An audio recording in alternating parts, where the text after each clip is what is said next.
Hello friends, આનંદ ચોર. આપણો આનંદ, આપણી પ્રસન્નતા, આપણી ખુશી કોણ ચોરી જાય છે? તો એ આનંદ ચોર કોણ છે? ઘણી બધી ક્રાઇટેરિયા, ઘણા બધા પરિબળો આપણા આનંદને, આપણા પ્રસન્નતાને, ખુશીને છીનવી જાય છે. અને એમાં સૌથી ઉપર છે સરખામણી, કમ્પેરિઝન.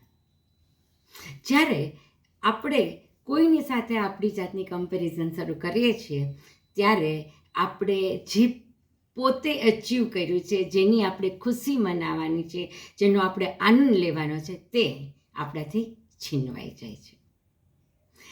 આનો છોકરો આ ભણ્યો તો મારો છોકરો પણ, આપણા છોકરાએ જે અચીવ કર્યું છે, કોઈ સ્પોર્ટ્સમાં આગળ છે, કોઈ ભણવામાં આગળ છે, કોઈ કલામાં આગળ છે, બધાને પોતાની યુનિક પર્સનાલિટી છે. આની સામે કુદરત આપણને કેટલો સરસ સંદેશ આપે છે. એક સરખા વૃક્ષો છે, કેટલા બધા, પણ દરેક અલગ અલગ છે. દરેક પોતાના સમયે ઉગે છે, મોહરે છે અને સુગંધ ફેલાવે છે. એ કોઈ દિવસ કમ્પેરિઝન નથી કરતા. દરેક ફૂલની પોતાનો અલગ રૂપ રંગ છે. એ કહે છે કે મારું કામ છે ઉગવાનું, મોહરવાનું, સુગંધ ફેલાવવાનું અને મારા રૂપ રંગથી એક સામ્રાજ્ય ફેલાવવાનું. કયું ફૂલ ક્યારે ઉગ્યું, શા માટે ઉગ્યું, એ દરેકની પોતાનું અલગ અસ્તિત્વ છે. દરેક સિઝન પ્રમાણે ખીલે છે, મોહરે છે. અને આ જ વસ્તુ આપણે કરવાનું છે કે ભગવાને આપણને યુનિક બનાવ્યા છે. આપણી 5 આંગળી સરખી છે? નથી. તો શા માટે આપણે એવું વિચારીએ કે આપણે બીજા જેવા થઈએ? એક બહુ સરસ ઉદાહરણ છે. કાગડાભાઈ મસ્ત મજાના ખાઈ પીને મજા કરે. ક્યારેક ખીરપૂરી ખાવા મળે, ક્યારેક કચરામાંથી કાંઈક ગોતે. પછી એને જોયું કે એક સફેદ મજાનું કબૂતર, શાંતિનો દૂત, એક છત ઉપર ચણ નાખ્યું હતું, નહીં ચણતો હતો. તો કાગડાભાઈની પાસે ગયા કે કબૂતરભાઈ, તમારે તો કેટલું સારું. એક તો તમે રૂપ રંગે મારાથી કેટલા સરસ ગોરા ગોરા, અને તમને અહીંયા ચણ આટલું બધું મળે, બધું તમે આરામથી ખાઈ પીને સૂઈ જાઓ. તો કબૂતર કે ના ભાઈ ના, રોજ ચણ ખાય અને પેટમાં દુખવા આવી જાય છે. અને પાછું ઘુવડનો પણ ડર લાગે કે ક્યારે શિકાર કરી જાય.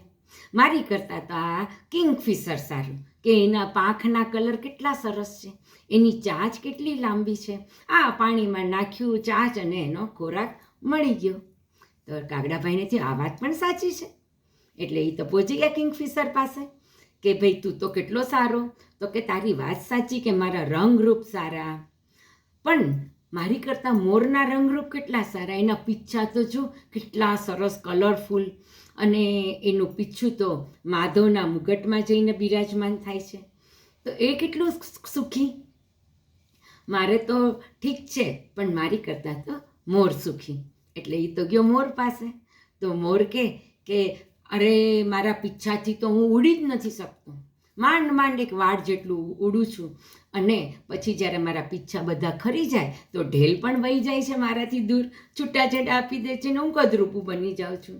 એની કરતાં તો કાગડાભાઈ તમે કેટલા સારા, કે જ્યારે તમે કા કા બોલો છો તો પ્રિયતમા કેટલી ખુશ થઈ જાય છે કે મારો પ્રિયતમ આવવાનો છે.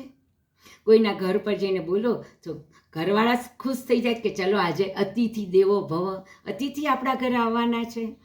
અને તમારે તો હે ને હે મજા કે તમને બધા યાદ કરે. તો કાગડાએ વિચાર્યું કે અરે આ પોઈન્ટ ઓફ વ્યૂ પરથી તો મેં મારી માટે કોઈ દિવસ વિચાર્યું જ નથી કે હું આટલો બધાને ગમું છું. તો મિત્રો, આપણે એ જ વસ્તુ જોવાની છે કે આપણામાં પણ એટલી બધી ખૂબી ભગવાને આપણને આપી છે.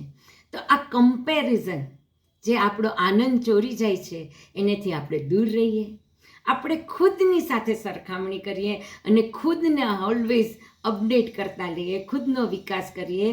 નો ડાઉટ બીજામાંથી આપણે ઇન્સ્પિરેશન ચોક્કસ લઈ શકીએ, કોઈની લાઈફમાંથી, પણ એના જેવા થવું છે એ વસ્તુ આપણને હંમેશા દુઃખી કરે છે. તો આપણે આપણી જેવા થઈએ અને આપણી એક અલગ સામ્રાજ્ય બનાવીએ અને આપણું એક અલગ વ્યક્તિત્વ નિખારીએ. Thank you.